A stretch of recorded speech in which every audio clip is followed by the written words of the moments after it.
தோன்றும் அதையாவும் பேச பல ஜென்மம் வேண்டும். ஏழு ஜென்மம் ஒன்றாக சேர்ந்து உன்னோடு இன்றே நான் வாழ வேண்டும்.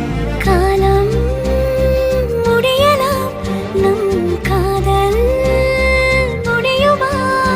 நீ பார்க்க பார்க்க காதல் கூடுதே.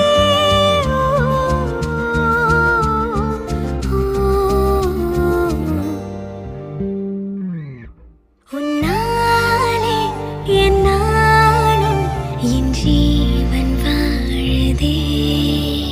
சொல்லாமல் உன் சுவாசம் என் மூச்சில் சேருதே. உன் கைகள் கோர்க்கும்